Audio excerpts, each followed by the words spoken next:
Digestion चल रहा था, उसके एमसीक्यू चल रहे थे। उसका नेक्स्ट क्वेश्चन देखो, लेक्टियल्स भाग लेती है। लेक्टियल्स क्या होते हैं? छोटी आंत होती है, उसके रसांकुर होते हैं, उसमें वाहिनियाँ होती है। वो लगभग किस में भाग लेती है? वसा के अवशोषण में भाग लेती है।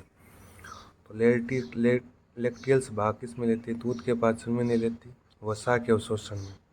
बी हो जाएगा इसका, वसा के अवशोषण में। लैक्टिक अम्ल से कोई रिलेशन नहीं इसका, कोई नहीं, तो वसा के अवशोषण में। नेक्स्ट है देखो, बिना पाचन के सीधे ही अवशोषण होने वाला पदार्थ है, जिसका पाचन ही नहीं होता। कार्बोहाइड्रेट का होता है, वसा का होता है, प्रोटीन का होता है। विटामिन का कभी भी पाचन नहीं होता, सीधे ही अवशोषित होते हैं। नेक्स्ट है, लैक्टोज बना होता है। लैक्टोज क्या? डाइसेकेराइड शर्करा है, जो किसकी बनी होती है? इसमें एक ग्लूकोज होता है और एक गैलेक्टोज होता है। तो ग्लूकोज और गैलेक्टोज की बनती है, दूध में होती है। सबसे कम मीठी शर्करा ये दूध में पाई जाने वाली। ग्लूकोज और फ्रक्टोज है।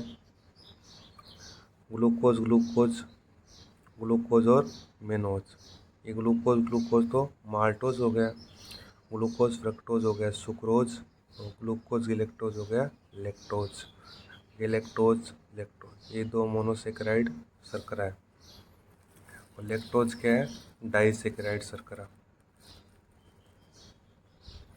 नेक्स्ट देखो, जठर में भौतिक व रासायनिक पाचन के पश्चात, जठर मतलब अमाशय में भोजन भौतिक व रासायनिक पाचन के पश्चात भोजन कहलाता है। तो जठर में पाचन होता है उसका, तो उसके बाद उसमें जो चीज़ बनती है भोजन का, उसको कायम बोलते हैं। और छोटी आंत में काइल, और मुख में बोलस। ये तीन चीज़ बताई थी मैंने। फिर नेक्स्ट क्वेश्चन देखो, लाइसोजाइम कहाँ पाए जाते हैं? लार आंसू में, लार में, आंसू में, माइटोकॉन्ड्रिया में।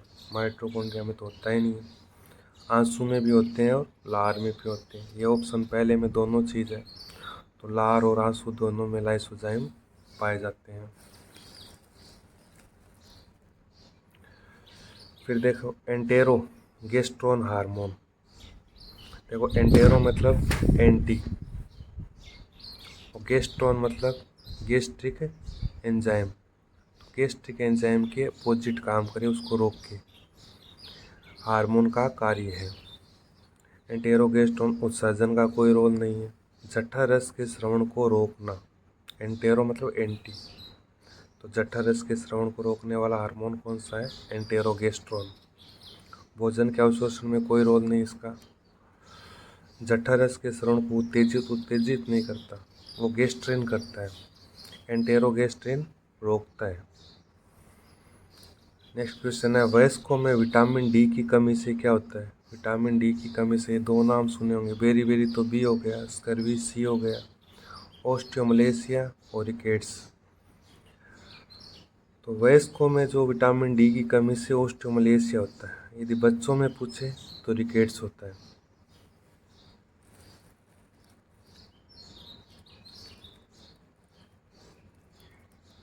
नेक्स्ट क्वेश्चन देखो, सिक्रीटिन करता है। सिक्रीटिन हार्मोन है जो आहार नाल से स्रावित होता है।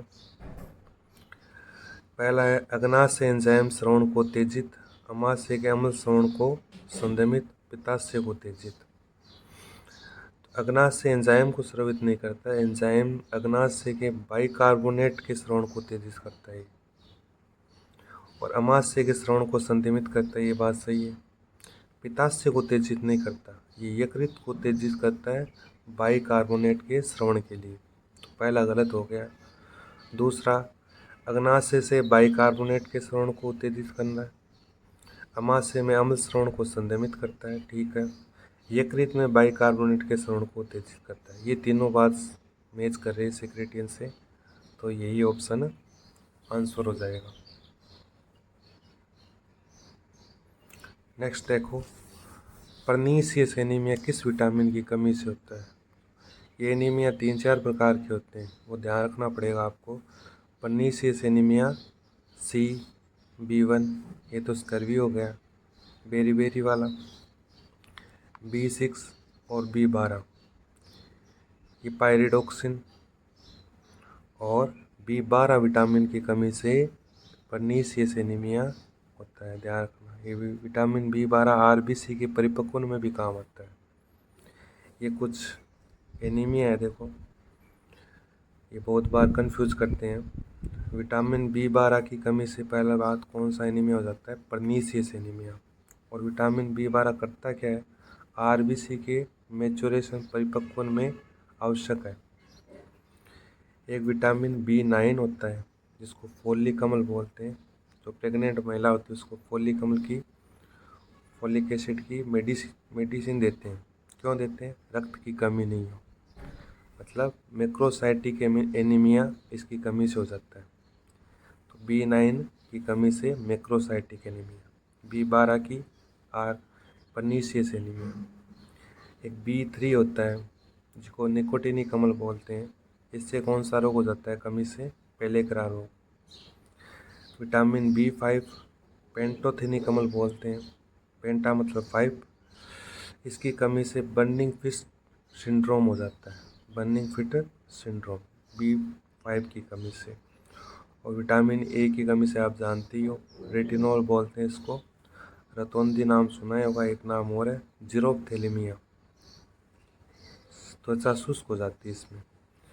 तो ये दो रोग विटामिन ए की कमी से हो जाते हैं।